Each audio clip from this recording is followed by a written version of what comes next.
Chapter 4, 10th grade. Around 10th grade, we moved from Clark and Rose in South Downey to Imperial and Garfield in the city of Southgate. It wasn't too big of a move since Southgate is a stone's throw from Downey, but it was still an adjustment. I was still secretly tagging, but started winding down, as did the fad of tagging at the time. Overnight, it turned more into a gang thing, so I gracefully bowed out. As most 15-year-olds at that time, my main focus was girls. I was still kind of awkward, finding my way, finding my identity. I had braces, I was chubby, but I was slowly starting to lose the baby fat, especially since around this time I'd been actively playing football and dabbling in other sports. At this point, I was still a virgin. I had been lying my ass off for the past 3 years, telling all of my friends different, but the truth is, the only vagina I'd seen at that point was in whatever Playboy magazines I could get my hands on at the time. And if my memory serves me correctly, that was the year Anna Nicole Smith was in Playboy. For that reason, up until she passed, I loved me some Anna Nicole Smith. See, you people don't know how good you have it with your cell phones nowadays. Back when I was a kid, we had to jerk off to the same exact magazine every single day, for months sometimes. And boy, those pages did get sticky after a few uses. In 10th grade, I started the school year off with one goal: to get laid. Nothing was going to stop me. A few months into 10th grade, I started paying more and more attention to this cute 11th grader who I will call Q, out of respect for the fact that she probably doesn't want her business out there like that. She was a year older than me, well-educated, and a little bougie, so I thought no way she'll ever go out with me. Plus, she was dating the star football player at another high school just up the road. To this day, I don't know what I did, but I hit her with the Mac Daddy vibes. I said all the right things. And eventually, she would become my girlfriend. We were together for the next year and a half or so. And for the whole time, unbeknownst to her, that whole year and a half, I cheated on her.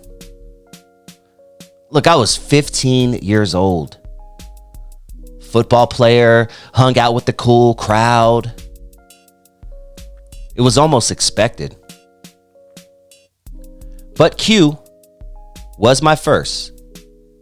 And just like any other dog, once they get a sniff of one female, they want to see what the others are like out there. I was a dog.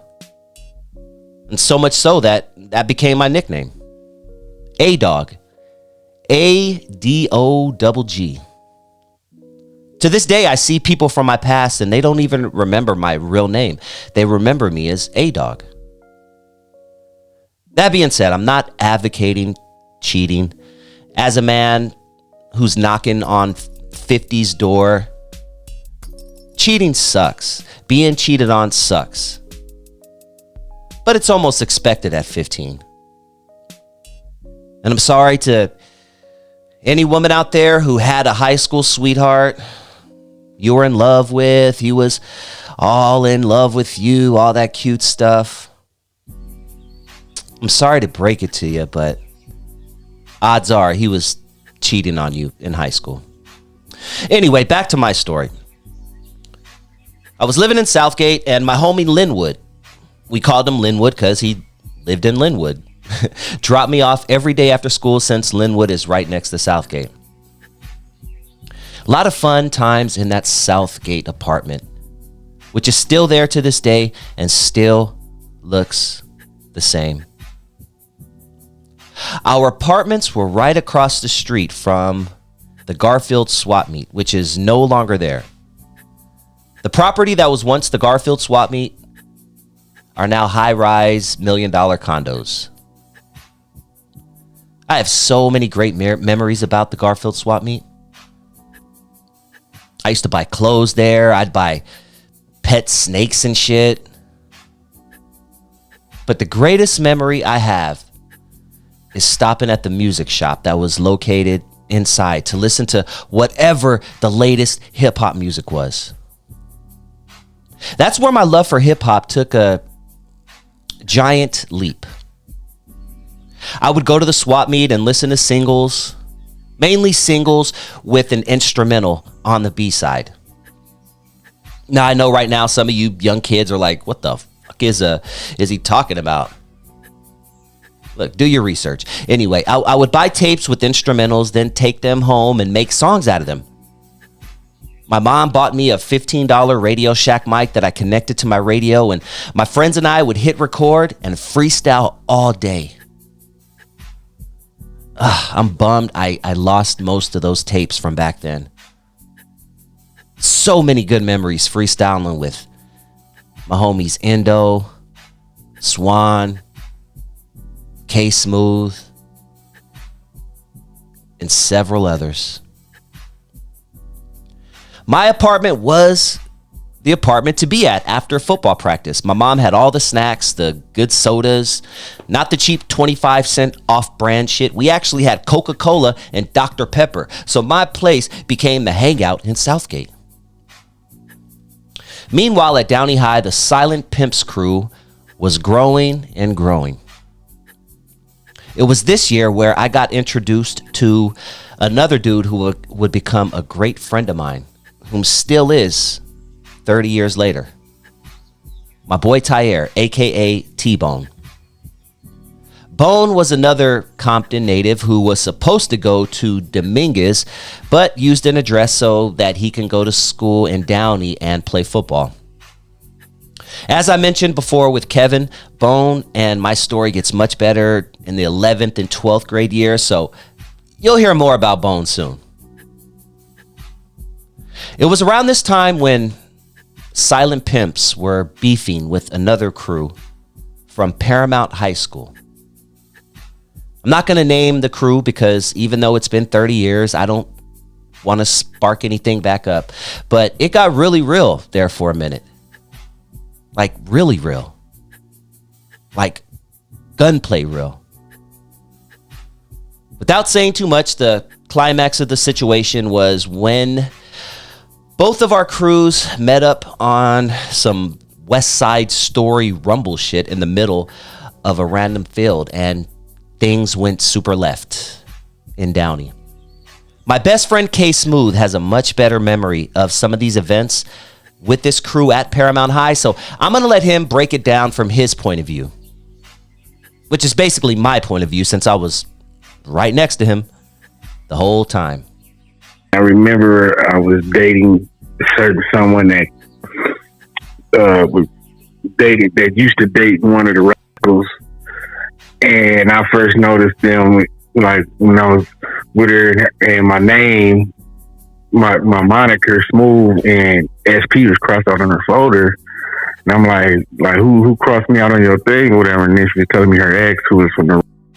You also talked to somebody from over there at Paramount, and next thing I know, like I guess we like on your radar. They didn't like us because I guess there was a few of us that was, you know what I'm saying, talking to chicks from over there at Paramount where they was at, and from there it just blew up. One of the members of this opposing crew from Paramount ended up becoming a Super Bowl champion. He was starting linebacker and would go on to join the NFL and have a great career. Now, out of respect, once again, I'm not going to mention his name because I'm sure this is all behind him, but look up Super Bowl champions from Paramount High and you might be able to figure out who I'm talking about. I remember they caught a few of us slipping one night. A bunch of them, a few of us. I believe it was the 605 game. The 605 game was a game where all the best players in the area had a football game together. Think of the Pro Bowl, basically. I don't remember much about that night, but I remember as they were walking up, me going into my car and grabbing my club lock off of the steering wheel. You guys remember the club? Big old metal bar that you put on your steering wheel to prevent your car from getting jacked? Yeah, I remember grabbing that club lock as I'm watching them inch closer to us, ready to bash anyone's face in who came within arm's reach of me. We was at the 605 All-Star game, and we wasn't that deep that day. It was like maybe 8 or 9 of us. We leaving crossing the street, and they saw it was like only 8 of us, and then like 30 of them pop up, like, you know what I'm saying, trying to start some stuff.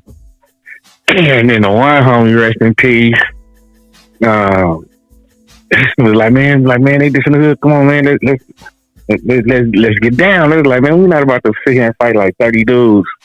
You know what I'm saying? I was like, if they attack us, yeah, we're gonna defend ourselves, but we're not just gonna go attack like 30 dudes. We only like 9 deep. So we started walking, trying to get, you know what I'm saying, get to the cars or whatever. And I remember you was like, man, nah, we was in your mom's car. You was like, nah, we ain't about to get to the car and then mess up my mom's car. So we gonna scrap with these fools. They just scrap now. I'm sorry to leave you with a cliffhanger, but once again, out of respect for everyone involved, I'm going to end the story there. Well, that was 10th grade. Not what I was expecting from Downey, California at all. But while I was in the middle of it, I was all in. These were my boys, my crew. I finally found real friends. And I finally found my identity.